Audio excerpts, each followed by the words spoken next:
अस्सलाम वालेकुम बेटा। देखिए जी, आज हम पढ़ने लगे हैं वही अपना पुराना टॉपिक है जिसमें हम पढ़ रहे हैं सॉल्वेंट एक्सट्रैक्शन और solid phase extraction. Basic topic है जिसमें हमने मजीद जो सब टॉपिक्स पढ़े हैं वो यही हैं कि सॉल्वेंट एक्सट्रैक्शन क्या होती है और डिस्ट्रीब्यूशन रेशो क्या है। इसके अलावा जो मेटल की एक्सट्रैक्शन है वो किस तरह की जा सकती है, मेटल को आप कैसे तैयार करेंगे या मेटल के कॉम्प्लेक्सेस को कैसे बनाएंगे उनकी एक्सट्रैक्शन के लिए। अब तक हमने इतना सीखा है, लेकिन अब हम इससे आगे चल रहे हैं। एक टॉपिक हमारा छोटा सा और है, आपको थोड़ा सा पुराना अपना टॉपिक ध्यान में रखना पड़ेगा जिसमें डिस्ट्रीब्यूशन रेशो का जिक्र था, या फिर किसी सॉल्यूट की डिस्ट्रीब्यूशन किस तरीके से की जाती है। तो वो जो डिस्ट्रीब्यूशन हम कर रहे थे सॉल्वेंट यानी कि ऑर्गेनिक और इनऑर्गेनिक फेजेस में, और स्पेशली ऑर्गेनिक फेज के जरिए से हम क्या कर रहे थे, सॉल्वेंट को बाहर निकाल रहे थे। तो आज का जो सवाल है वो ये है कि सॉल्वेंट जो आप एक्सट्रैक्ट कर लोगे उसकी परसेंटेज कैसे फाइंड आउट करोगे, मतलब उसकी परसेंटेज डिस्ट्रीब्यूशन समझ में आ जाएगी हमें, और पता ये लगेगा कि हम ऑर्गेनिक फेज के जरिए से कित हद तक या कितनी मिकदार में और अपना जो सॉल्यूट है या एनालाइट है वो एक्सट्रैक्ट कर पाए हैं। तो चलते हैं अपने नोट्स की तरफ और देखते हैं बेटा। यहाँ पर आपके पास एक टॉपिक है that is called percent extracted.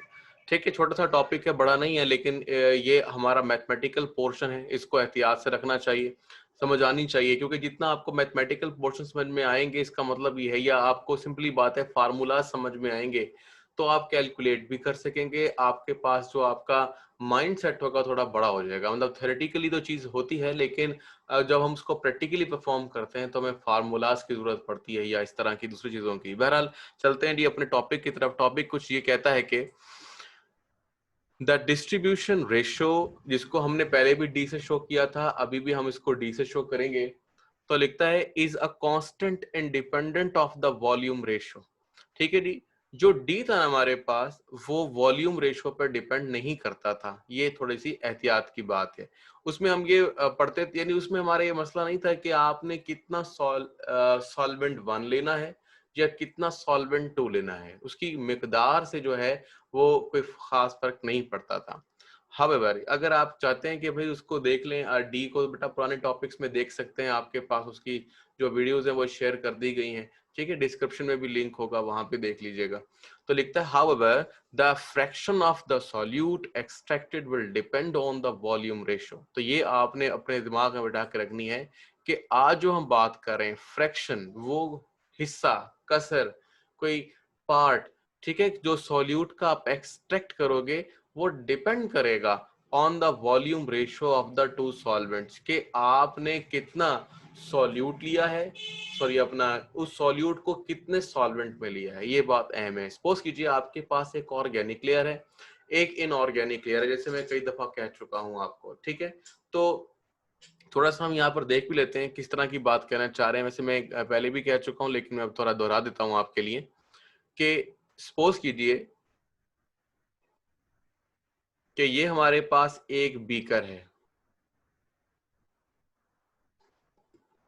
इस बीकर के अंदर हम क्या डालते हैं जी, हम डालते हैं सॉल्वेंट वन, और ये जो सॉल्वेंट वन है हमारे पास ये है जी एक्वस, यानी ए, या ए क्यू चलो लिख देते हैं आपके लिए। वैसे ज्यादातर किताब ने इसको ए के मतलब सबस्क्रिप्ट के साथ शो किया हुआ है।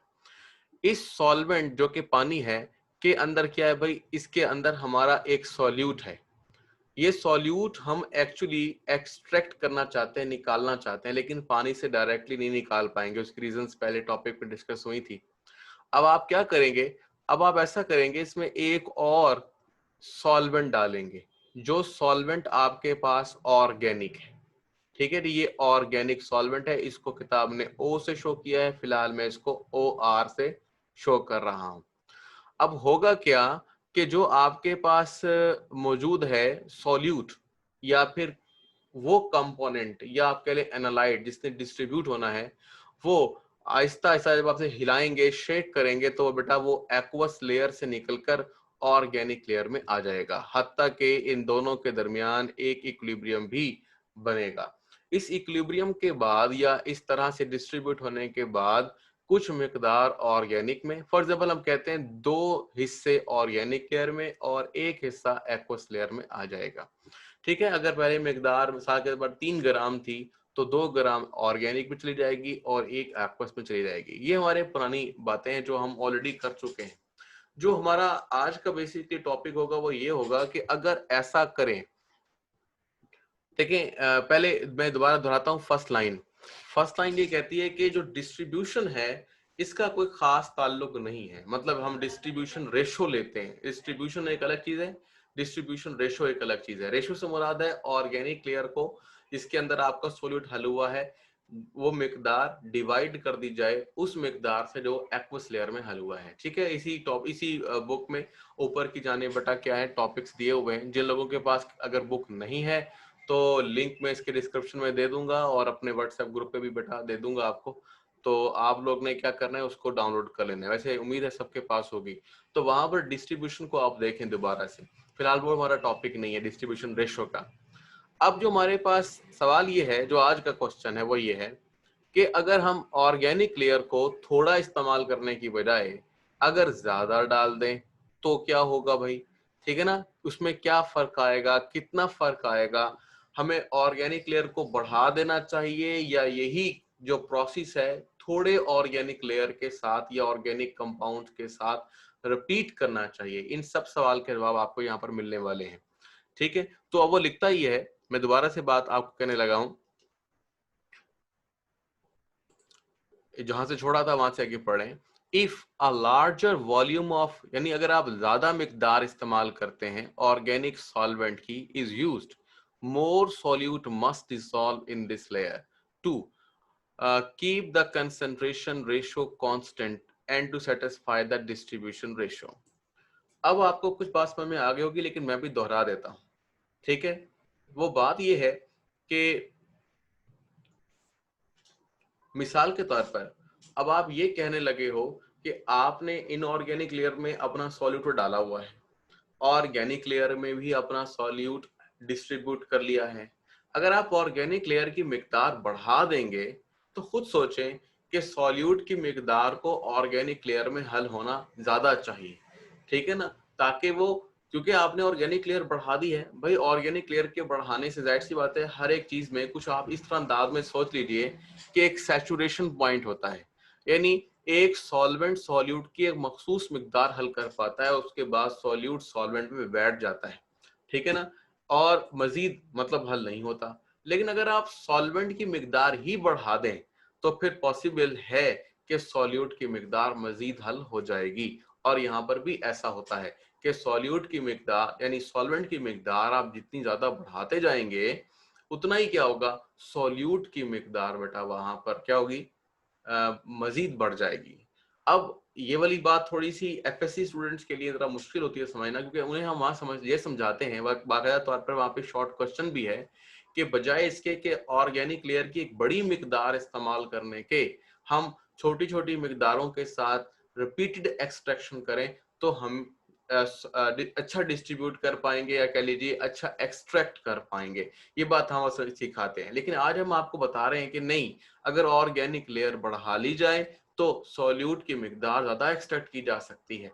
तो अब इन सवालात के जवाब थोड़ा सा दुरुस्त भी करेंगे, पुरानी बात भी सही है, और वो बताएंगे कि आखिर रिपीटेड एक्सट्रैक्शन क्यों फायदा देती हैं बनिस्बत इसके कि एक लार्ज क्वांटिटी के अंदर हम क्या करें, एक लार्ज क्वांटिटी में ऑर्गेनिक लेयर का इस्तेमाल करें। तो ये एक अहम बात है। दोबारा क्वेश्चन दोहरा देता हूं कि रिपीटेड एक्सट्रैक्शन बेहतर है या फिर एक लार्ज अमाउंट के साथ ऑर्गेनिक कंपाउंड का इस्तेमाल कर कर हम अच्छी एक्सट्रैक्शन कर पाएंगे। ये आपके पास चंद एक बातें थी। ठीक है जी, अब वापस चलते हैं अपने पेज पर और देखते हैं कि वहां पर हमें क्या देखने को मिलता है। बेटा देखें, इसमें होता ही है कि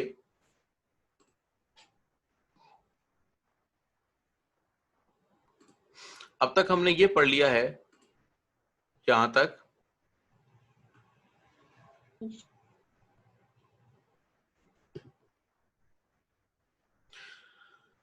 ठीक है। अब नेक्स्ट चलते हैं जी, अगली बात पर वो क्या कहना चाहता है जी। अगली बात ये है कि the ratio of the solute extracted is equal to the millimoles of solute in the organic layer divided by the total number of millimoles of the solute. ये आपने बात समझनी है, ये बात क्या कहने की कोशिश कर रही है या इसका क्या खास मतलब है वो मैं आपको सिखाता हूं बेटा। देखिए भाई, कहता है फ्रैक्शन ऑफ सॉल्यूट एक्सट्रैक्टेड। अगर थोड़ा सा एक वक्त को मान लीजिए कि यही वो चीज है जो आपने एक्सट्रैक्ट किया है, बस ये है कि ये परसेंटेज में है। आप फिलहाल इसको ई समझ लीजिए कि एक्सट्रैक्ट होने वाली चीज की मिकदार किसके बराबर है। कहता है इज इक्वल टू, ठीक है ना, यहाँ लिखा हुआ भी है इट इज इक्वल टू, तो यहां पर भी लिखा है एक, देखें इक्वल, तो ये भी लिखा है यहां पर इक्वल, ठीक है, to the millimoles of the solute in the organic layer. यानी ये जी आपके पास कर गौर करें इस जगह को, ये आपके पास सॉल्यूट की मिकदार है और ये सॉल्यूट की मिकदार किसके अंदर है, ऑर्गेनिक लेयर में। अब आप कहेंगे सर ये ऑर्गेनिक लेयर कहां लिखा हुआ है जी, ऑर्गेनिक लेयर लिखा हुआ है ये ओ की शक्ल में, ठीक है।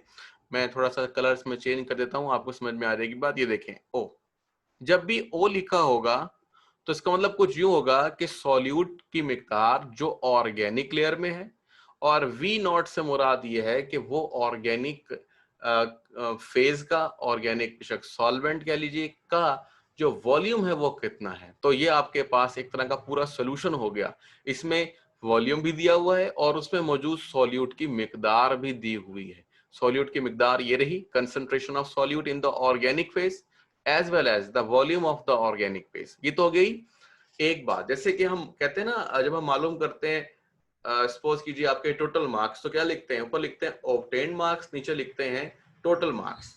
टोटल का मतलब है कंप्लीट, और जो आपके ऑब्टेन मार्क्स हैं इसका मतलब यह है कि पार्शल, यानी उसका हिस्सा, या पार्शल ना बोले तो अपनी किताब के एतबार से बोले फ्रैक्शनल, यानी फ्रैक्शन ऊपर लिखी जाती है, टोटल नीचे। तो ये जो ऊपर लिखा है ये फ्रैक्शन है। फिर भी टोटल क्या है, टोटल ये है, जैसे मैं आपको समझा रहा था, मैंने अभी अभी डायग्राम भी ड्रॉ की थी, उसके अंदर मैंने ऑर्गेनिक लेयर भी डाली थी और इनऑर्गेनिक लेयर भी डाली थी। रेफरेंस के लिए हम मिसाल के तौर पर ये रख लेते हैं, ये हमारे पास वही बीकर है और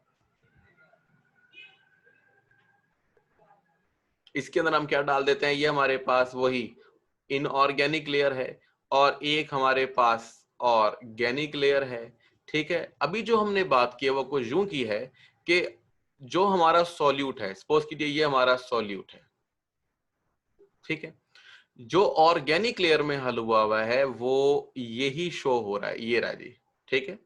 और जो अब सवाल आएगा, जो नीचे आएगा लिखा हुआ बटा के अंदर, वो आएगा इन दो चीजों के बारे में, यानी इन पूरे के पूरे सिस्टम के अंदर कितना है हमारे पास क्या बेटा, हमारा सॉल्यूट डिस्ट्रीब्यूट हुआ।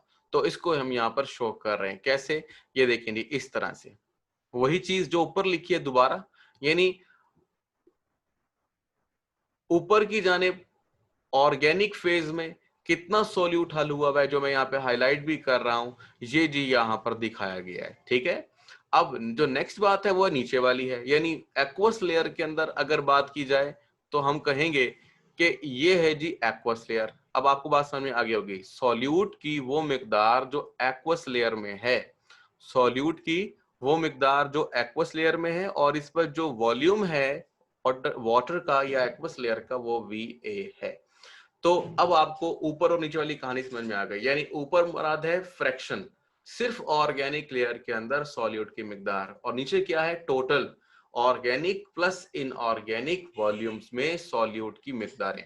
तो ये आपके पास सिंपल सा आंसर हुआ इस लाइन का जो मैंने अभी रीड की थी। मैं दोबारा से पढ़ता हूं आपके लिए, the fraction of solute extracted जो आप निकालोगे इज इक्वल टू द मिली, बेटा ये मिली मोल्स में ले रहे हैं, मोल में नहीं, मिली मोल्स में, of a solute in the, और सॉल्यूट जो ऑर्गेनिक लेयर में होगा, डिवाइडेड बाय, इसको डिवाइड करोगे by the total number of millimoles of solute, total number of millimole of solute जो कि नीचे मिकदार में यानी ऑर्गेनिक और इनऑर्गेनिक की शक्ल में लिखा गया है।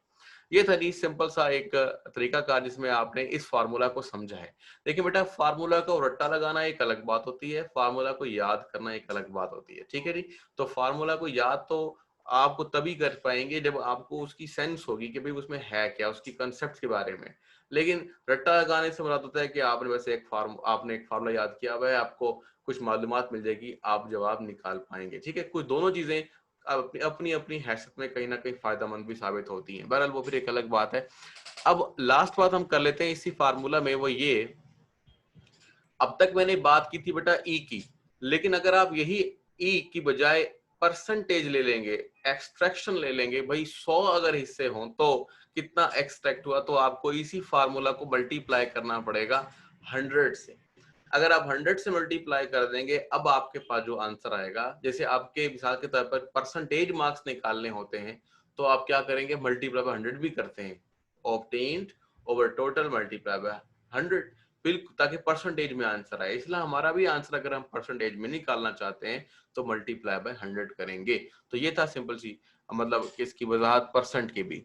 अब चलते हैं हम आगे। अगली बात हमें थोड़ी बहुत समझा दी गई है किताब में ऊपर ही, वो कुछ यूं है कि देखें, वेयर वी नॉट, जो वी नॉट कह लें या इसको वी ए ओ कह लीजिए, ठीक है, और वी ए और वी ओ से मुराद मैंने बता दिया, ओ से मुराद ऑर्गेनिक है और ए से मुराद एक्वस है। मैंने डायग्राम जो पहले ड्रॉ की थी तो वहां पे मैंने जिक्र कर दिया था। कहता है are the volumes of the organic and aqueous phase. ठीक है जी, ये वाली बात पहले हो गई है, respectively. It can be shown from the equation C problem number 11। Problem 11 के अंदर हमारे पास एक क्या कहते हैं एक्सप्रेशन था बेटा, या इक्वेशन थी, वो नीचे लिखी गई है, that the percentage extracted is related to the distribution ratio. उसमें डिस्ट्रीब्यूशन रेशियो थी और हमारा टॉपिक भी था डिस्ट्रीब्यूशन रेशियो, वहां पे हमने इस फार्मूला को निकाला भी था और यही फार्मूला आपके सामने यहाँ पर भी लिखा है। अब देखते हैं इस फार्मूला को हम अपने अभी जो नया फार्मूला पढ़ा है से कैसे जोड़ते हैं और किस तरीके से बेटा ये हमारी समझ लीजिए मजीद वजाहत करेगा सिस्टम्स की। देखें भाई, लिखता ही है ई परसेंटेज, पहले भी हमने निकाली है, ठीक है, लेकिन वो फार्मूला हमने डिस्ट्रीब्यूशन के एतबार से निकाला था। तो 100D over D plus V A over V naught, इसके अंदर ये एक रेशो है, ठीक है, जिसको आप एक डिस्ट्रीब्यूशन रेशो के एतबार से भी पढ़ सकते हो। ठीक है, डी से मुराद डिस्ट्रीब्यूशन है और 100 उस फार्मूला को जब हमने बनाया था मल्टीप्लाई उसमें भी 100 किया था, तो वो जब सिंपलीफाई हुआ तो ये उस फार्मूला की फाइनल शक्ल थी। ठीक है, वो भी डिस्ट्रीब्यूशन जो हमारे पास रेशो है बेटा उसमें पढ़ सकते हैं, इस पेज के 2-3 पेज ऊपर आपको मिल जाएगा। तो लिखता ही है इफ, जो हमारा आज का प्रॉब्लम है हम उसके एतबार से बात करेंगे बेटा, इफ वी ए और वी नॉट इक्वल हो जाए तो क्या होगा। भाई जाहिर सी बात है, इक्वल हो गए तो क्या होगा, वी ए जो आपको यहां पे नजर आ रहा है, देखें ये वी ए और ये वी नॉट अगर दोनों 1 हो जाए, 1 1 2 2 2.3 2.3 इक्वल हो जाए, तो जब आपके पास आंसर आएगा वो क्या आएगा, 1। ठीक है जी, तो देखें उसने V A over V naught की जगह पर क्या लगा दिया जी, 1 निकाल के आपको लगा के दिखाया है। तो ये देखें इस फार्मूला में थोड़ा सा चेंज लेकर आए हैं, इस वॉल्यूम रेशियो को हम समझेंगे। देखो ये हमने पहले बात कर ली है बेटा, वी ए से मुराद है volume of the aqueous layer और वी ओ से मुराद है volume of the organic layer. ठीक है ना जी, अब आपने जो, यही हमारा शुरू में सवाल था जो मैंने क्रिएट करके दिखाया था कि अगर हम ऑर्गेनिक लेयर की मिकदार बढ़ा दें, ठीक है ना, सवाल ये जो बच्चे जो बाद में ज्वाइन कर रहे हैं उनके लिए थोड़ी सी बात मैं बता देता हूँ दोबारा से। ये हमारे पास क्या है, एक्वस लेयर, और ये हमारे पास क्या है जी, ऑर्गेनिक लेयर। ये हमने पहले बात कर ली थी, इन दोनों में हमारा एक सॉल्यूट डिस्ट्रीब्यूट हुआ हुआ है।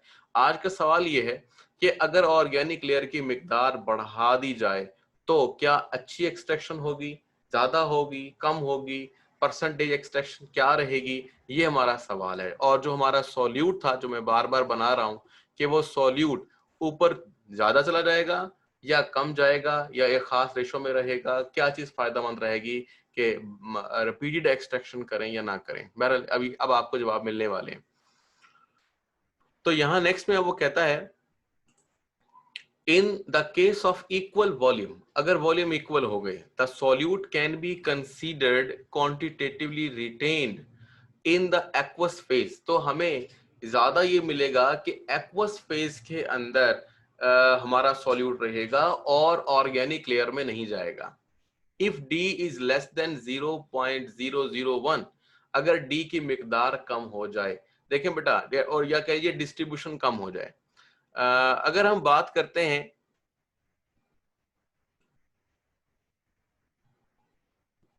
थोड़ा सा आप विषय से भी समझ सकते हैं इसको, लेकिन मैं थोड़ा सा समझाने की कोशिश यूं कर रहा हूं कि वो कहता है कि आप कंसीडर करो कि मिकदार रहती है सॉल्यूट की एक्वस फेज में। अब एक्वस फेज कहां पर है जी, थोड़ा सा इसको क्लियर करें अपने लिए, आपको समझ में आएगी बात। देखिए जी, एक्वस फेज ये रहा, एक्वस फेज, एक्वस फेज और परसेंटेज एक्सट्रैक्शन के दरमियान अगर हम क्या निकालें रिलेशनशिप, तो आपको इनवर्स रिलेशनशिप देखने को मिलेगा। अब अगर एक्वस फेज हमारे पास ज्यादा है, यूं समझ लीजिए एक्वस फेज ज्यादा है, और एक्वस फेज के ज्यादा हो जाने की वजह से जो सॉल्यूट है वो एक्वस फेज में ही ज्यादा मिकदार में मौजूद है, यानी उसकी डिस्ट्रीब्यूशन एक्वस फेज में ज्यादा है। तो क्या होगा, आप ये बोलोगे कि एक्वस फेज में ही रह गया, ऑर्गेनिक में नहीं गया, डिस्ट्रीब्यूशन कम हो गई। तो अब आपको दो बातें मैंने समझाई हैं कि अगर हमारा सॉल्यूट ऑर्गेनिक लेयर डालने के बावजूद भी एक्वस लेयर में है, तो क्या है इसका मतलब, उसकी डिस्ट्रीब्यूशन कम है, डी भी छोटा है। अब डी छोटा है और ये आपके पास यानी डिस्ट्रीब्यूशन कम है, तो ये जो डिस्ट्रीब्यूशन कम है दोनों साइड पर, तो ये इतना इंपैक्ट नहीं डालेगा फार्मूला पे। लेकिन जो वॉल्यूम ज्यादा है किसका बेटा, एक्वस लेयर का, उससे परसेंटेज कम आएगी, यानी कम एक्सट्रैक्ट होगा, कम निकाल पाएंगे अपने सॉल्यूट को। तो ये आपके पास एक सिंपल सा उसने एक पैगाम दिया आपको। फिर वो कहता है it is essentially quantitatively extracted if D is greater than 1000। कहता है पहले बात उसने क्या की थी कि डी कम है, बहुत ही कम है।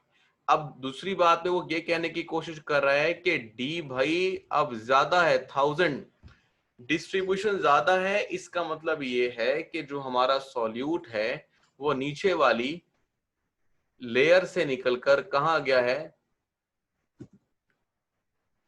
ऊपर वाली लेयर में आ गया है। अगर मैं दोबारा से जरा समझा दूं आपको, ये जरा यहां से देखेंगे समझ में आएगी। ये मेरे पास दो लेयर्स हैं, ठीक है, मैं कई तो बना चुका हूं, दोबारा बना दिए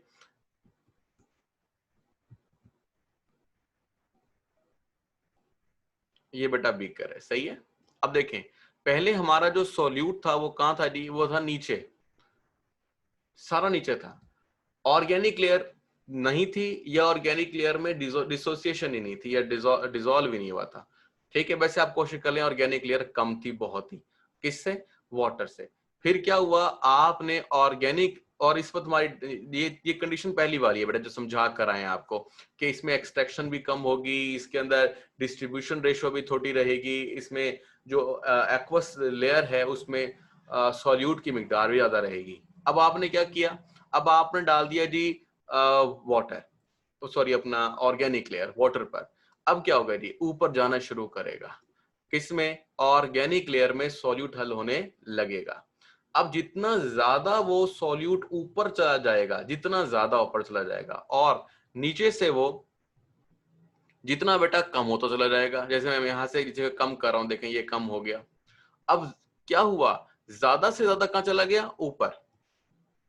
अब ऊपर जाने पर क्या आपको देखने को मिलेगा बेटा, वो ये बात मिलेगी कि अब आपका सॉल्यूट ऊपर चला गया, ज्यादा डिस्ट्रीब्यूट हो गया। ये याद रहे, जो बच्चे भूल गए हैं, कि ऑर्गेनिक लेयर में जाने का मतलब है कि एक्सट्रैक्शन ज्यादा हो रही है, क्योंकि हम ऑर्गेनिक लेयर को इवेपोरेट कर देंगे सेपरेटिंग फनल से निकालने के बाद, और सॉल्यूट हमारा रह जाएगा हमारे पास। अब देखें, अगर ऐसा है तो फिर लिखता है डिस्ट्रीब्यूशन ज्यादा है। डिस्ट्रीब्यूशन कितनी ज्यादा है भाई, उसने एक आपको अंदाजा दिया है 1000, greater than the 1000 distribution ratio आनी चाहिए जी।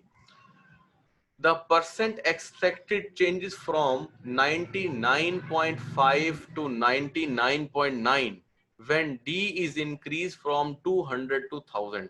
यानी अगर आपने डिस्ट्रीब्यूशन रेशो, बड़े एहतियात से बेटा ये कोई चीज देखेंगे, ये आपने लाजमी लिखनी होती है, इसलिए थोड़ा सा एहतियात बरता करें कि 200 से बढ़ाकर डिस्ट्रीब्यूशन रेशो अगर 1000 कर दी जाए तो बहुत ज्यादा फर्क नहीं पड़ता। वहां तो फर्क नजर आ रहा है, लेकिन यहाँ आपको फर्क ज्यादा नजर नहीं आ रहा। 99.5 टू 99.9% एक्सट्रैक्शन अच्छी होगी। ठीक है, मतलब अगर आप एक्सट्रैक्शन बढ़ाना चाहते हैं तो वो कहता है जी आप क्या बढ़ा दो भाई, आप बढ़ा दो ऑर्गेनिक लेयर। ठीक है जी, तो आपका ये काम हो जाएगा। थोड़ा सा अपने दिमाग में सोचेंगे, ऑर्गेनिक लेयर बढ़ेगी तो मैंने शुरू में कहा था कि उसमें डिस्ट्रीब्यूशन भी अच्छी हो जाएगी। अच्छा, फिर अगली बात को समझते हैं। अगली बात क्या कहता है भाई? अगली बात में कहता ही है,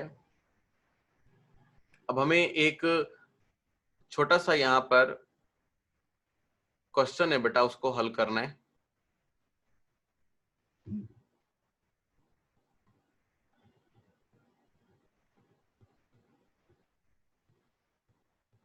जो एग्जाम्पल के हिसाब से है बेटा। ठीक है जी, एग्जाम्पल हम क्लियर अब देखते हैं क्या कहना चाहता है। इसको बड़े एहतियात से समझना है आपने, यहीं पे आपको समझा दी जाएगी बातें, ऑटोमेटिकली आपको आगे भी आ जाएंगी। देखो बेटा, कहता ही है 20 मिलीलीटर्स, यानी आपके पास 20 ml है ऑफ एन एक्वस सोल्यूशन, जो कि कितना है 0.10 मोल। बेटा अगर मोल को मल्टीप्लाई कर दो ml से तो ये आंसर आ जाता है आपका मिली मोल के अंदर। सही है, ये वाली बात हमारी शुरू में एक्सप्रेशन सिस्टम में हुई थी, मैं फिलहाल यहां समझाता हूं। देखो बेटा, अगर आप इसको थोड़ा सा हल कर लो तो ये आ गया 20 मल्टीप्लाई बाय 0.1 का पॉइंट आप खत्म कर दो, अब ये बन जाएगा 10। अब आपने 0 से 0 कैंसिल कर दिया, आंसर आ गया 2। यानी आपके पास 2 मिली मोल सॉल्यूट की मिकदार है जो अब तक उसने बयान की। आगे चलते हैं। ये सॉल्यूट का नाम क्या है जी? ये है G butyric acid. 20 millilitres of the aqueous solution, ये आपके पास क्या है? Aqueous solution. 20 millilitres of an aqueous solution, जिसके अंदर ये है मिकदार। यानी एक मिसाल के तौर पर अगर आपको ये वाली बात बताई जाए कि ये हमारे पास एक सिलेंडर है जिसको हम कहते हैं ग्रेजुएटेड सिलेंडर। इस सिलेंडर के अंदर हमारे पास ग्रेड्स लगे होते हैं बेटा। तो वो कहते हैं कि अगर हमने अपना वाटर लेयर ली है तो उसकी मिकदार 20 ml है, लेकिन जाहिर सी बात है कि हमारे पास जो उसमें सॉल्यूट है वो भी मौजूद है। सॉल्यूट की कंसंट्रेशन के एतबार से जो आपके पास मोल्स निकले हैं वो जी ये हैं। यानी जो आपको वो वैसे तो मोल में 0.1 मोल बनता है, जबकि मिली मोल्स में वो 2 मिली मोल्स बनता है। और ये आपके पास जो सॉल्यूट है वो बेटा क्या है? ब्यूटायरिक एसिड है। कहता है इस शेकन अच्छी तरह से हिलाया गया विद 10 ml ऑफ ईथर। यानी अब आपने इसमें क्या करना है? आपने इसमें मजीद 10 ml डाल देना है।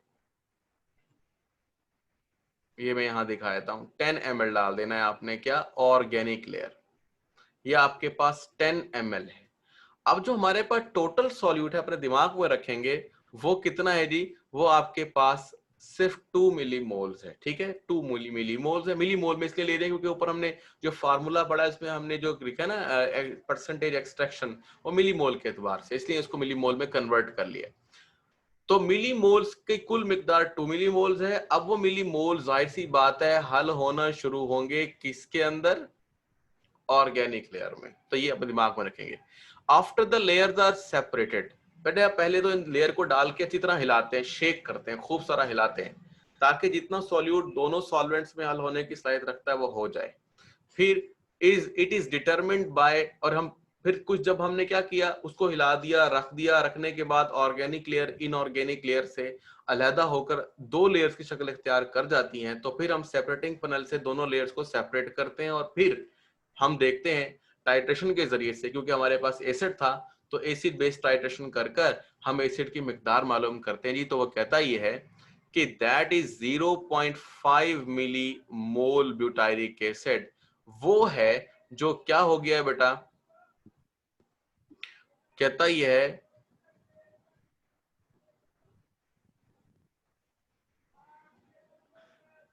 एसिड रिमेन्स, ये रह जाता है, कहां रह जाता है बेटा, इन एक्वस लेयर। 2 मिलीमोल था, अब कितना रह गया, 0.5 मिलीमोल रह गया है, ठीक है। What is the distribution ratio, भाई रेशो निकालो, and what is percentage extracted, और कितनी परसेंटेज है। लो भाई अब हमें फार्मूला जो अभी हमने पढ़े हैं वो लगाने हैं, जरा गौर से देख लीजिएगा, समझ में आपको यहाँ फिर आ जाएगी, मैं रिपीट भी कर दूंगा साथ साथ। वी स्टार्टेड विद 2 मिलीमोल, मैंने आपको बताया था 20 को मल्टीप्लाई किया 0.1 से तो आपके पास 2 मिलीमोल आ गए, ये टोटल मिकदार है। और लिखता है and so 1.5 millimole was extracted, भाई उसने भी कहा कि 0.5 मोल रह गया, 0.5 मोल आपके पास एक्वस लेयर में रह गया, बाकी सारा कहां गया, ऑर्गेनिक लेयर में। यही बात किताब वाला समझा रहा है कि 2 में से 0.5 अगर पानी में रह गया तो ऑर्गेनिक लेयर में 1.5 चला गया होगा। The contraction in the ether layer is 1.5 millimole per 100 ml। दोबारा बात करते हैं, the concentration of the ether layer। अब आप खुद बताओ ether layer कितनी है जी, 10 जो आपने बाद में डाली थी, और पानी वाली लेयर कितनी है, 20।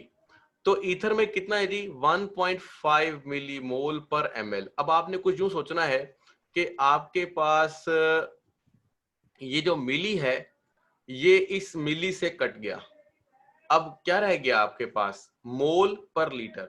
बेटा जब भी मोलैरिटी हम मालूम कर रहे थे तो वो निकलती थी मोल पर लीटर के अंदर, तो मोल पर लीटर आपके पास आंसर आ गया, जिसको आप मोल पर लीटर लिखो तो भी आपकी मर्जी है, और अगर आप चाहो नहीं भाई आप चाहते हो नहीं मैंने तो मोल लिखना तो आप मोल लिखो, ठीक है जी। तो आपके पास जो आंसर दिया गया है वो मोल में भी यहाँ पर दिया गया है। ले भाई अब आपको एक बात समझाई गई है, क्या बात समझाई गई है कि ईथर लेयर के अंदर जो आपके पास मिकदार है वो 0.15 मोल है, क्योंकि वो थोड़ा हमने कैलकुलेट किया उसके 10 ml के एतबार से। द कंसंट्रेशन, अब वो कहता है हम आगे चलते हैं, the concentration in the aqueous phase या लेयर इज 0.1। देखो भाई 0.5 मिलीमोल पर 20, इसमें भी वही बात करनी है आपने, इसमें क्या बात करनी है, इसमें आपने ये कहना है कि भाई इसमें भी वही मोल कट गया, सॉरी मिली कट गया, मिली से तो मोल पर लीटर आ गया, ये आ गया जी 0.25 मोल। हमने एक्चुअली किया है, हमने यहां पर मोल निकाल लिए हैं दो, वो 2 मोल कौन कौन से बेटा मैं यहाँ पे आपको डिफरेंट कलर में हाईलाइट कर देता हूं ताकि आपको ये बात समझ में आ जाए। ये देखें, एक ये मोल जो कि सॉल्यूट के हैं किसके अंदर, ईथर के अंदर, और एक आपके पास ये मोल जो कि सॉल्यूट के हैं किसके अंदर, क्या कहते हैं, एक्वस लेयर के अंदर। बस अब आपको समझ में आती है, फार्मूला हमें आ जाता है। फार्मूला क्या कहता है, फार्मूला ये कहता है कि distribution ratio is equal to the concentration of solute in organic layer जो ऊपर की तरफ लिखी गई है, और divide by distribution of solute in the aqueous layer जो कि यहां पर लिखी गई है 0.025, मल्टीप्लाई डिवाइड किया, आंसर आया है 6। लो भी डिस्ट्रीब्यूशन आ गई 6। अब जो ऊपर फार्मूला पढ़कर आए थे ये आपको फार्मूला याद होगा, फार्मूला ये कहता था कि यहां पर लिखना आपने कुछ ऐसे है, यानी 100D, अभी हमने ऊपर पढ़ा है 100D, ये आ गया डी 100 और ये आ गया D divided by D plus लिखा था आगे V aqueous over V organic, ठीक है। अभी फार्मूला पढ़ कर रहे हैं ऊपर वाले पेज पर, आप देख सकते हैं जाकर। तो ये फार्मूला हमने यहाँ पे पुट कर दिया भाई। VO कितना है आपके पास, ये आएगा VA और VO। जो VA है आपके पास कितना है, एक्वस बाई 20, आपके पास VO कितना है, वो आपके पास 10।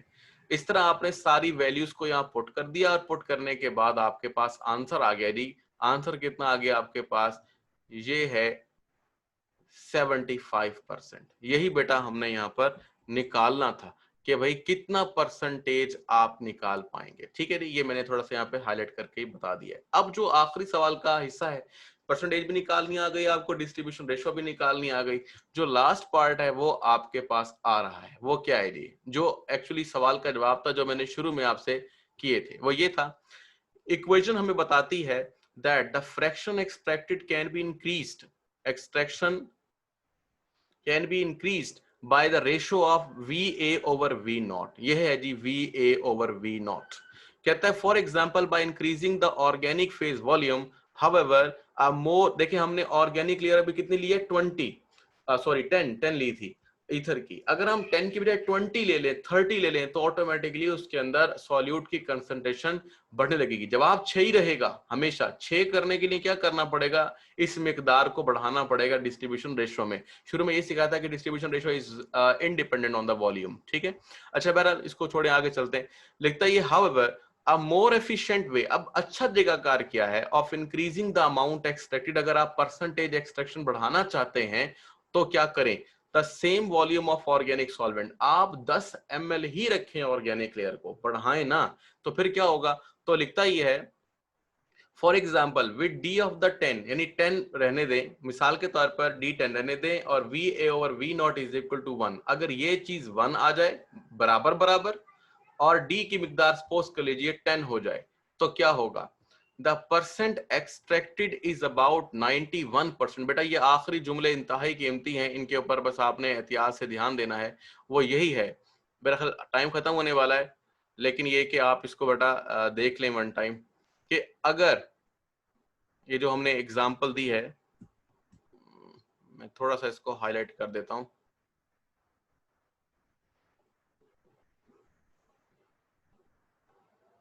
जी, कहते हैं 91% डिक्रीजिंग द, अगर आप ये मिकदार 1 से 0.5 कर दें, भाई 1 से 0.5 का मतलब क्या है, 1 से 0.5 मतलब क्या है भाई, आप ये रेशो कम करनी है तो क्या करते हैं बेटा, हमेशा नीचे वाली वैल्यू बढ़ा देते हैं। ऑर्गेनिक लेयर बढ़ा दी, तो ये कहता है जवाब आपका आ जाएगा 91 की बजाय 95%।